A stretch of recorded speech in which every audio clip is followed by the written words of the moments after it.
For Ask a Vet this week, a veterinarian tells us about a growing problem among cats and dogs, hair, and how often you should get your pet a haircut. Reporter Jefferson Tyler has the answer. This week on Ask a Vet, we're here at the Eastview Animal Hospital, and we're here with Dr. Jan Tolman, and she's going to talk to us about a hair problem that you deal with every day, animal hair, and what you should do about it. We're talking to her. Dr. Tolman, can you tell us, is the hair a problem that you see pets have to deal with all the time, or what?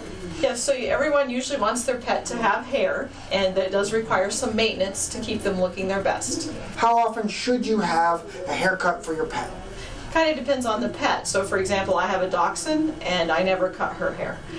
If you have a poodle or some of the hairier like Cocker Spaniels, Schnauzers, those types of dogs, they typically require some grooming in order to keep them looking their best.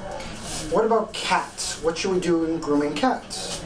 So some long-haired cats and shorter-haired cats that might be getting older do need to be groomed in order to prevent mats. I do feel that mats are probably painful for the cat because they are thickened down to the skin and the hair doesn't move as well as because it's all tied together. So those will have to be shaved off. But if you groom your cat with an appropriate hairbrush, they make slicker brushes and those types of things that you can brush your cat with that will remove the dead hair and hopefully keep the cat from matting. Talk about some of the medical problems that can come from not grooming your cat or dog. Can you tell us about those?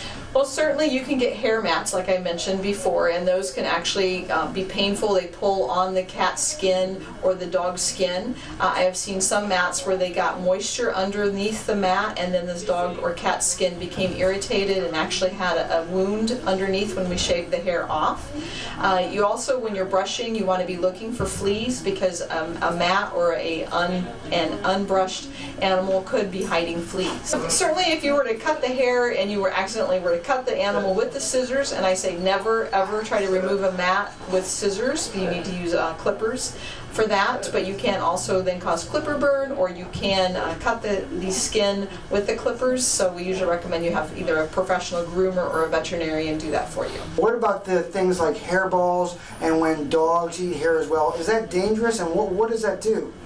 So cats can get hairballs if they're shedding and doing a lot of licking. So brushing the cat daily or every other day will help minimize hairballs. And then we also have foods and or laxatone or some type of oral medication that can kind of help move the hairballs through. Most dogs don't have a lot of problem with hair unless they do a lot of chewing because they have fleas or other allergies that are making them itchy.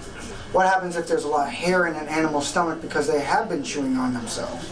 So most of the time on a dog particularly, the hair is just passed from the stomach into the intestines and then it'll be in the stool.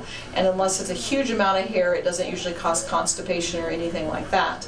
In the cats, they typically will just vomit the hairball up, but then that also means that you're unsuspectingly stepping in it in the middle of the night when you're walking through your house. So the hairball, is it dangerous to cats if they just keep hawking on it? Actually, hairballs aren't really dangerous to cats. I've never, I guess, seen one where I felt that it lodged or caused an issue. They do vomit them up, and that usually is undesirable in the house. Hair is not a dangerous thing for your pet, but it is something that you need to look out for. This is Jefferson Tyler, KYOU, Fox News. If you have any questions that you would like a vet to answer, you can email us at news@kyoutv.com.